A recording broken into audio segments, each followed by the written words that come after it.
So welcome back to the camper build. So I'm going to do a couple of videos on the interior of the camper so you can get caught up on where I'm at and how I have everything set up. Like I said in the previous video, I'm going to be releasing all these videos on a new channel called Made by Ducks, and then they'll get pushed out onto this channel. Anyways, let's get started and take a look on the inside. So basically there's two types of campers that are out there. There's the slide-in and then there's the topper. When I say topper, it goes by different names because you got like a truck cap, canopy, shell, topper. The name's kind of interchangeable. But between the slide-in and the topper, each have their own advantages and disadvantages. So I went with the topper style camper. That's primarily because of the weight. It's going to be a lot lighter than a slide-in, and also it's going to be a smaller footprint to store in the garage. Plus, the added benefit with the topper style is you get the entire bed of the truck for the interior of the camper. Most slide-in campers with the wheel wells and stuff like that, you end up losing a lot of space. So I think this is the best solution for my needs. So I think most camper build-outs for trucks and vans, people start with the floor. So there's a couple things to consider. So for example, like on the truck floor here, it's kind of a ribbed floor, which is it's very uncomfortable to crawl around on and also to sleep on. The other thing you need to deal with is the wheel wells. So if you're sleeping on the lower half, then you need to really get above the wheel wells, because otherwise you're sleeping between the wheel wells, and so that kind of limits your space. So with two people and a dog, it really gets tight. So you really want that extra little space up here. Plus, if you have like a little platform to sleep on, that gives you a lot of space underneath the platform to store stuff, so you don't have to explode everything out of the camper every time you want it to go to sleep. So for this camper, it's going to be both, where I'm going to be able to sleep on a platform on the lower deck, and then also the camper is going to pop up and I'll have an upper deck as well. So it just kind of depends on the trip and where we're at and what we're doing. So for this video, I'm just going to go over the floor solution that I had on my previous camper, which was just a topper on the truck. So for the flooring, I'm using 3/4 inch plywood, and I've got it all cut up into small pieces so I can store it in the garage a little bit easier. So I would like to move to a 1/2 inch plywood because the 3/4 inch plywood is just way too heavy.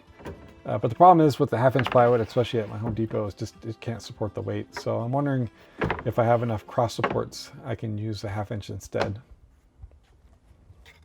So this solves two different scenarios for me.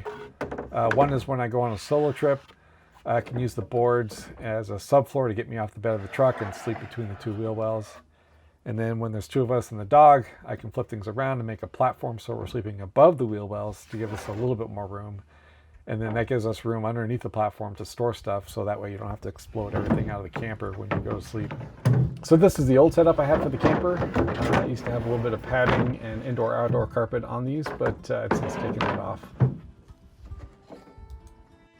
So there are some spaces on the sides where I used to have some boards that would fit there to kind of hold everything tight, but I never really used those. The only time it would really make a difference would be on the part by the tailgate, but it didn't really matter because the board really never really moved that much. So with the floor of the camper in, whenever I wanted to switch over to the platform, I could just take the pieces out and rotate them and set them on the little shelf there above the wheel wells.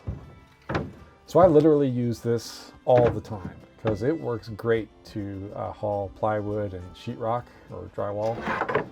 That's because between the two wheel wells, it's less than 4 feet, so you have to have everything in an angle. So this gets it above the wheel wells, and it makes it super easy to load and unload everything. So the platform does require an additional piece that I have here on the back. So I did cut this into two pieces. I could have just made it one piece, but I wanted to kind of make it a smaller footprint in the garage, so I made it the same width as the other two big pieces.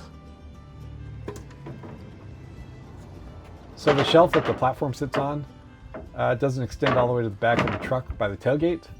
So what happens if you push down on the end of it, it'll pivot, and so you need some type of cross brace there. So this is not the cross brace that I use for this platform. This one's about 1/2 inch too short, so it doesn't quite work, but you get the idea, and it sort of works.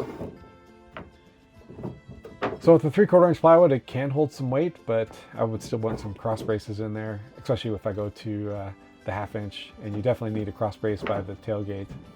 Now note that not all 3/4 inch plywood is created equal. I did buy some 3/4 inch plywood from Home Depot, and if I stepped on it like this, it would break.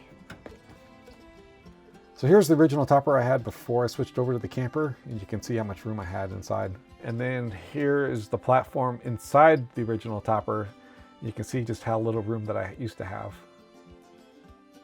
So the platform solution with the new camper works out okay. I think there's just barely enough room with the top down to be somewhat comfortable.